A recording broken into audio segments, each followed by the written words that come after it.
Guys, and welcome back to the channel. Today I'm going to be covering 3 trade rumors that are currently circulating through the NBA, and I've got a mock trade and I'll give my 2 cents on each of the trades. Now without further ado, let's get started. So as you can see probably from the thumbnail and from this interview I've got on here, the first player we'll be covering is Nikola Vucevic. He is 30 years old and is making an all-star appearance this season. Now he's probably having a career year averaging just under 25 points and 12 rebounds, along with 4 assists and 48% field goal shooting. And it's also noteworthy that he's not even playing 34 minutes a game and putting up those numbers. Now, the Boston Celtics are also a team that are struggling, along with the Magic, and they're really hard. They're underachieving a lot.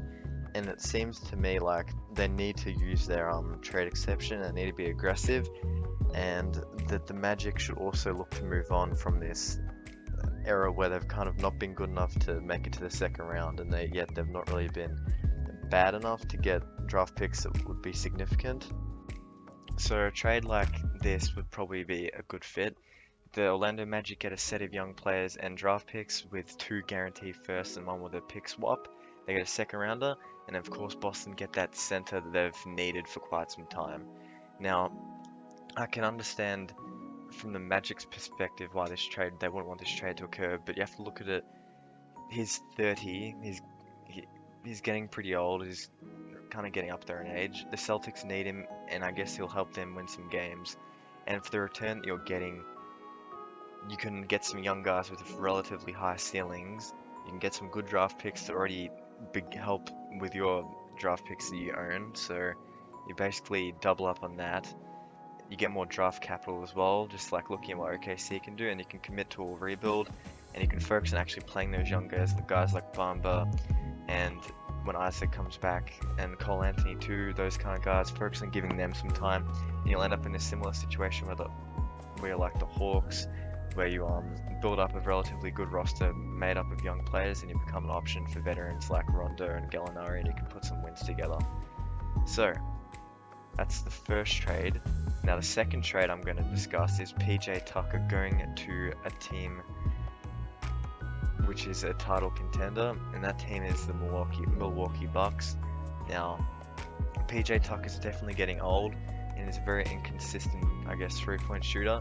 But what he does bring you, no matter what, every night, he brings you consistent defense on the perimeter. And even during this time with the Rockets, he showed he could hold his own for stretches inside the paint with defending relatively larger offensive players. Now, I think that this would be good for the Bucks to add some depth, because they have guys like Bobby Portis and I guess Augustine, and those guys relatively efficient and can play that role off the bench or alongside the star players that they have, such as Middleton, Giannis, Holiday, not in any particular order. So I feel that this is kind of a move they need to make as well, just to add some depth and shooting off of their bench. So this is a move I feel that would be DJ Wilson, who has a relatively low trade value, a second round pick in 2023, and Bryn Forbes for PJ Tucker. You get out of Bryn Forbes' 2-year, $3.7 million at the worst case scenario, and PJ Tucker is an expiring deal, and he'll likely come back if you want him to come back for a lot cheaper than that $7.9 million.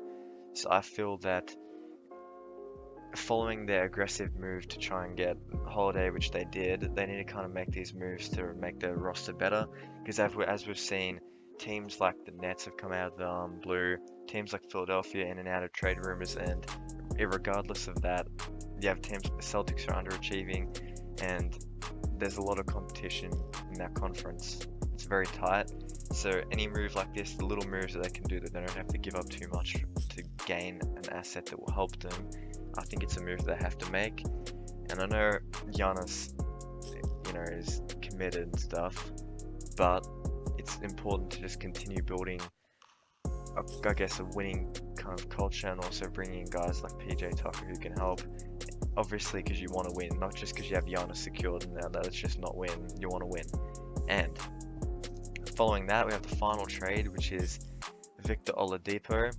So, Victor Oladipo has declined the maximum amount of money that the Houston Rockets can offer for him. So it's a very tough situation because that offer was at 45 million over 2 years, and at this point, yep, that's the maximum they can offer. Now it's a very alarming sign for Houston because they kind of went for that. Let's get a guy that's probably the better player now in Oladipo over the younger guy in Karis LeVert, and that probably wasn't really worth it, knowing that they were decent when Christian Wood was playing, but it went pretty bad in this stretch that he's been out. So I think it's a difficult one because you kind of want to get the most out of him, but you don't really think he's going to stay. And I think that he's going to be going to Miami in free agency, but that still creates a market for teams that are on the verge of contending, if not are contenders, to slap a few high salaries together and make something work. So this is the trade I've made. Victor Oladipo goes to the Nuggets, giving them a great defensive shooting guard for Gary Harris, RJ Hampton, and then a second round pick. So the rationale for Denver is you get this defender who can give you some scoring if you need it, probably at a more efficient rate than Gary Harris, and he can also be a bit more of a consistent defender with just staying in front of guys and perimeter wise. I think he's probably just a better all-around defender.